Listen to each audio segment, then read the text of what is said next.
बड़ तो बोले थर थर थर मुंडे पड़ुचे फट ना उठुची तळे पळी जाउची अरे फट ना उठुची थर थर जाउची पूरा थर जाउची पूरा चला बुला ठीक से कर पाउ नहीं चला बुला होउची एका हां जाउची खाउची खाउची फट कर पड़ुचे उठ कर उठुची के दिन पुलिस आला रुक गुटे दिन एका और ही नहीं और ही नहीं। हेलो है माय नेम इज अभी।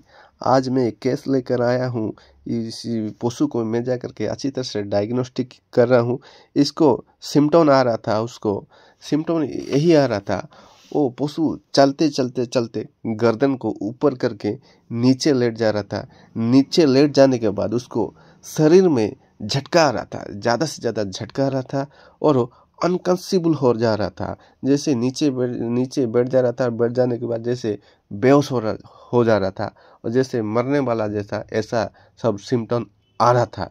दिन में 2 बार 3 बार 4 बार ऐसा आ रहा था।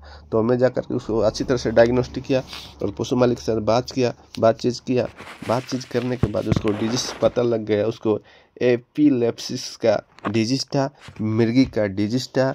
ये जो ब्रेन में प्रॉब्लम था, इसीलिए ऐसा प्रॉब्लम हो रहा था। चलते चलते चलते गिर जा रहा था और उसको झटका हो रहा था और वो जैसे बेहोश जैसा सिम्टम आ रहा था उसको।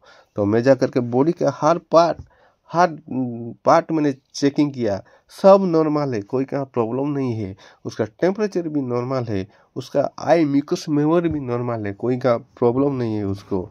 तो मेन चीज़ है उसका ब्रेन में प्रॉब्लम था, इसीलिए ऐसा चलते चलते चलते चलते गिर जा रहा था और जैसे झटका जैसा आने जैसा लग रहा था। तो देखिए मैं जा करके उसको अच्छी तरह से डायग्नोस्ट किया। ये सब ब्रेन में प्रॉब्लम होता है। ब्रेन में चोट लगने के बाद ऐसा प्रॉब्लम होते हैं और ब्लड सर्कुलेशन कम होने के बाद ऐसा प्रॉब्लम होते हैं। बहुत सारा ब्रेन में कभी कभी इन्फ्लेमेशन सूजन हो जाता है, ऐसा सब प्रॉब्लम भी हो जाता है। तो मैं जा करके उसको अच्छी तरह से डायग्नोस्टिक किया। डायग्नोस्टिक करने के बाद पता लग गया उसका मिर्गी का डिजीज़ है।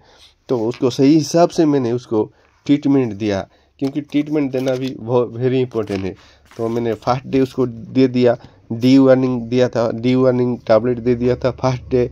सेकेंड डे मैंने उसको जा करके उसको कंटिन्यू उसको इंजेक्शन दिया। मैंने वहाँ पे दे दिया था ऑक्सीटेट्रा इंजेक्शन दिया था 20 ml और विटामिन B1 दिया था उसको 20 ml।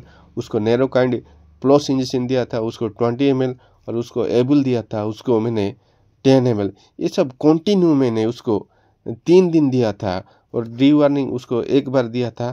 तो देने के बाद एकदम ठीक हो गया, कोई क्या प्रॉब्लम नहीं है। 2 बार 3 बार 4 बार वो मिर्गी होने के बाद वो नीचे बैठ रहा था, अभी नहीं बैठ रहा है, अभी एकदम ठीक ठाक हो गया। देखिए मैं जा करके उसको अच्छी तरह से डायग्नोस्टिक किया। डायग्नोस्टिक करना वेरी इंपॉर्टेंट है, क्योंकि उसका डिजीज़ कौन सा है वो हमको पता होना चाहिए।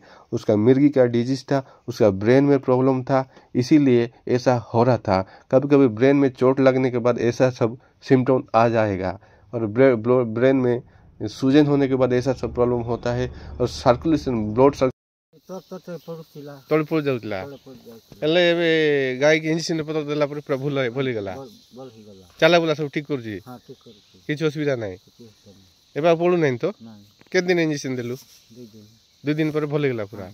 खाइ पा कर छी कि नै? हां सामान खाउ छी बुला बुला सब ठीक कर जी। तो पड़ू नै एबे बोल भलेला तो श्रद्धा अच्छु ना श्रद्धा नै आगु बहुत असुविधा थिला नै नहीं भले अब तो खाया पिया करूँ। हाँ किसी असुविधा नहीं। हाँ